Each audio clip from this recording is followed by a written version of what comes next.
الشاہ فقیر اللہ عرف ککو شاہ میاں رحمۃ اللہ تعالی علیہ کے اس عرس کے مبارک موقع پر آپ اور ہم اس مدرسہ کے وسیع و غنی صحن میں حاضر آئے۔ خوشی ہوئی مجھے کہ اس گاؤں میں الحمدللہ مدرسہ بھی ہے اور کافی جگہ ہے اس مدرسہ کی، لیکن ابھی اس مدرسے میں بھی ضرورت ہے کہ اس کو اور خوبصورت کیا جائے اور اچھا بنایا جائے۔ سبحان اللہ۔ اس لیے کہ مسجد آباد کرنے کی فیکٹری اگر کوئی ہے تو یہ مدرسہ ہے۔ سبحان اللہ۔ اگر مدرسہ نہ ہوگا تو تمہاری مسجد بھی نہ ہوگی۔ آپ کہو گے کس لیے؟ تو اس لیے مسجد میں نمازی تو بہت ہوتے ہیں، لیکن نمازیں انہی کو یاد ہوتی ہیں جو تھوڑے بہت دن مدرسہ چلے جاتے ہیں، تو معاملہ صبح سے چلتے ہیں۔ اس لیے مدرسہ بہت ضروری ہے۔ اللہ ماشاءاللہ وہ لوگ بھی ہیں، کچھ ایسے ہیں کہ مدرسہ کبھی نہیں گئے لیکن انہوں نے بھی کسی نہ کسی سے یاد کی ہے، تو وہ جہاں انہوں نے یاد کی ہے وہی ان کا مدرسہ ہے۔ مدرسہ اور قبر کوئی ایک جگہ کا نام ہے، سن لیجیے، مدرسہ اور قبر۔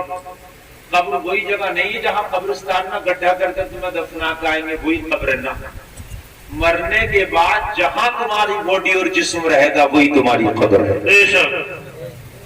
بات سمجھ لیجیے، مرنے کے بعد تمہیں کوئی سمندر میں ڈال دے تمہاری ناش کو، وہ تمہاری قبر ہے۔ تمہیں مرنے کے بعد کوئی درندہ کھا جائے وہ تمہاری قبر ہے۔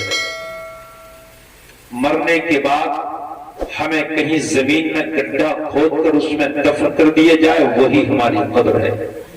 مرنے کے بعد کوئی کسی لکڑی کے تابوت میں کر کے کہیں رکھ دے وہی ہماری قبر ہے۔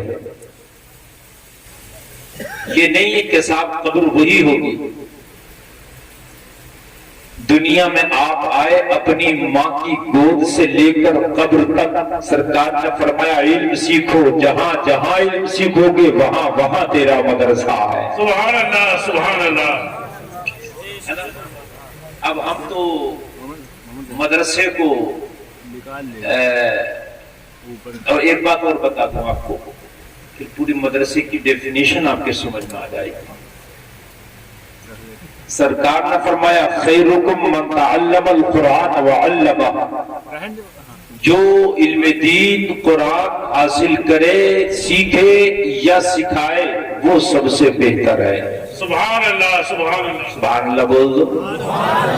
تو اب قرآن اور علم دین حاصل آپ صرف مدرسے ہی میں نہیں، اگر اللہ نے آپ کو موقع دیا ہے تو آپ کسی عالم سے، کسی حافظ سے، کسی قاری سے، کسی علم دین کے جاننے والے سے آپ گھر پر بھی سیکھ سکتے ہیں، راستے میں بھی سیکھ سکتے ہیں، شہر میں بھی سیکھ سکتے ہیں، یا جو چہار دیواری کا مدرسہ بنا ہے اس میں جا کے بھی سیکھ سکتے ہیں، یا پھر کہیں نہ جائیں، جہاں آپ بیٹھے ہیں وہیں سے فون لگائیں اور فون لگا کے بھی سیکھ سکتے ہیں۔ سبحان اللہ، سبحان اللہ۔ اب تو بہت آسان ہو گیا نا، موبائل کو بھی مدرسہ بنا سکتے ہیں، اس کے ذریعے سے آپ سیکھ سکتے ہیں، ہے نا۔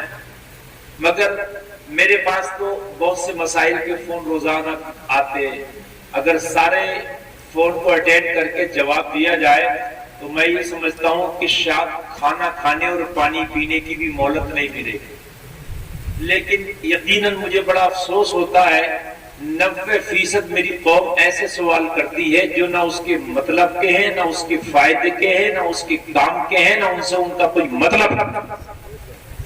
جو کام کی چیز ہے وہ نہیں پوچھے گا، نماز یاد نہیں ہے، 50 سال کا ہو گیا، خالی ایسی ٹکریں مار رہا مسجد میں جا جا کر کے، نہ اسے وضو یاد ہے، اسی طریقے سے منہ دھل دھل کے آ رہا، نہ اسے غسل کا طریقہ یاد ہے، اسی طریقے سے پانی خراب کر رہا ہے، نہ اسے کپڑا پہننے کا طریقہ یاد، نہ سونے کا طریقہ یاد، نہ کھانا کھانے کا طریقہ یاد، نہ پانی پینے کا طریقہ یاد، اسے کسی کوئی طریقہ یاد نہیں ہے، اور پھر اگر کبھی سوال کرے گا تو سوال اس طرح کے کرے گا کہ جن سوالات سے اس کا کوئی لینا دینا ہی نہیں۔ بتائیے حضرت اذان سب سے پہلے کہاں ہوئی تھی؟ اب تو سب قبر میں یہ پوچھا جائے گا اذان کہاں ہوئی تھی؟ کسی سے مجھے بتائیے، تم سے کسی سے نہیں پوچھا جائے گا کہ سب سے پہلے اذان کہاں ہوئی تھی، یہ ضرور پوچھا جائے گا کہ اذان بھی یاد تھی کہ نہیں تھی۔ اپنی اذان یاد نہیں ہے، یہ پوچھنا سب سے پہلے کہاں ہوئی تھی، اپنی یاد نہیں ہے، پڑھوا لیو اشہد ان لا الہ پڑھے گا، غلط تو نہیں کر رہا ہوں جی تلفظ نہیں ہے، اس کو مخارج بالکل بھی نہیں ہے، اشہد ان لا الہ پڑھے گا۔ مطلب اذان پڑھو تو اللہ ہی جانے کہ کیسے پڑھ رہا ہے، بعض بات تو ایسی اذان پڑھتا ہے کہ کلمہ کفر ہو جاتا ہے، حقیقت بتا رہے، لیکن یہ نہیں پوچھے گا حضرت میری اذان سن لو، مجھے اذان پڑھنا سکھا دو نہ، اذان سب سے پہلے کہاں ہوئی تھی اور کس نے پڑھی تھی وہ بتاؤ۔ اب بتا دی مولانا نے تو ٹھیک ہے، اور نہیں بتا چاہے گا مولانا قابل نہیں ہے، اسے یاد نہیں ہے کچھ بھی۔ اب بتاؤ، ہے نہیں خالی کی خرافات؟ میرے بھائیو یہ ساری چیزیں چھوڑ دو، نبی نے فرمایا سب سے بہتر وہ ہے جو علم دین سیکھے اور سکھائے۔ اگر علم دین سیکھنے اور سکھانے میں مر گیا، دنیا سے چلا گیا، تو لوگوں کو جنتی ہو کے مرے گا، اس لیے کہ سب سے بہتر جماعت اللہ کے رسول نے فرمایا علم دین سیکھنے اور سکھانے والے کو۔ اب تم دیکھ رہے ہو تمہاری کیپیسٹی کیا ہے، آپ اتنی کیپیسٹی تو ہے نہیں کہ کسی کو علم دین سکھا سکو، اس لیے کہ ابھی خود نہیں سیکھے ہیں تو کم سے کم روزانہ ایک دو مسئلہ کسی عالم سے، چاہے فون پر صحیح، چاہے اس کے پاس جا کے صحیح، چاہے مسجد میں بیٹھ کر صحیح، چاہے مدرسے میں جا کر صحیح، سیکھیں، ضرور سیکھیں، اس لیے کہ آپ کا بھی شمار علم دین سیکھنے والا میں ہو جائے۔ سبحان اللہ بے شک۔ نعرہ تکبیر، نعرہ رسالت، جشن عید میلاد النبی، عرس کبکوشا میاں، مسلک اعلیٰ حضرت مفتی ابوالفضل صاحب قبلہ۔ بات سمجھ رہے کہ نہیں سمجھ رہے؟ آپریٹر صاحب ایسا میں کرو دور سے بھی آواز برابر لے، اور آواز کو گھٹانا مت، اس کو بڑھانا۔ نام تم نے رکھا سپر، تو سپر بناؤ نا اسے، ہے نا؟ سپر تو سپر ہوتا ہے۔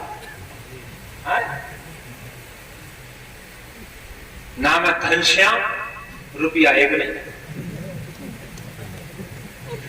جیسا نام ویسا کام بھی ہونا چاہیے یار۔ ہاں،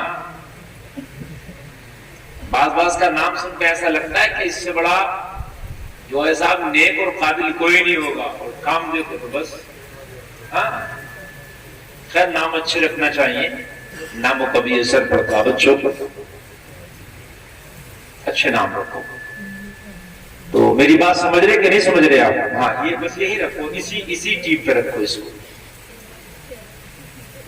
بہت آج مدرسے میں بیٹھے ہو تو آج مجھے ایسی باتیں بتا کر جاؤں گا انشاءاللہ کہ پوری زندگی یہ جلسہ تمہاری زندگی کے لیے، لائف ٹائم کے لیے، خدا کی قسم یہ ذریعہ نجات بن جائے گا، اور مرو گے تو میدان محشر میں بخشش کا ذریعہ بن جائے گا۔ سبحان اللہ، سبحان اللہ۔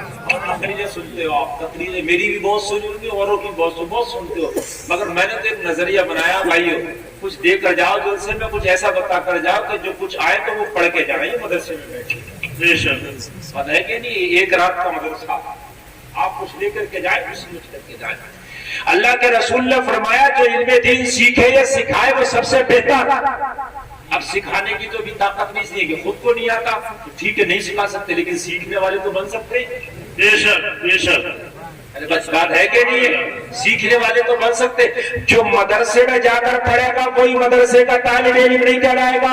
اگر آپ نے یہ اپنی زندگی میں عہد کر لیا، اپنے آپ سے وعدہ کر لیا، مولا میں طالب علم بن کے دکھاؤں گا، مولا میں تیرے علم دین سیکھنے والا ایک سچا سپاہی بن کے دکھاؤں گا، میں جب تک زندہ رہوں گا روزانہ کسی مولانا سے، کسی امام سے، کسی عالم دین سے ایک یا دو دین کا مسئلہ ضرور پوچھوں گا، ضرور معلوم کروں گا۔ مدرسہ جانے کا تو ٹائم نہیں ہے، مدرسہ جانے کا تو وقت نہیں ہے، اب تو میرا وقت بھی زیادہ ہو گیا ہے، عمر بھی زیادہ ہو گئی ہے، تو لوگوں کان کھول کے سنو، مدرسہ جانے کا اگرچہ وقت نہ ہو، مدرسہ جانے کا اگرچہ ٹائم نہ ہو، مگر سنو، اگر روزانہ علم دین کا ایک دو مسئلہ کسی سے فون کے ذریعے، موبائل کے ذریعے یا اس کے پاس جا کے آپ حاصل کرو گے تو تمہارا شمار علم دین حاصل کرنے والوں میں ہو جائے گا، اور اگر اسی درمیان مر گئے تو جنتی ہو کے مرو گے۔ سبحان اللہ، سبحان اللہ، نعرہ تکبیر، نعرہ رسالت، جشن عید میلاد النبی، ہمارا اسلام، سبحان اللہ، سبحان اللہ، جنتی ہو کے مرو گے انشاءاللہ جنت میں۔ اور اچھا روزانہ اگر علم دین کا ایک دو مسئلہ سیکھو گے تو 2-4 سال میں بہت سے مسئلے بھی سیکھ جاؤ گے۔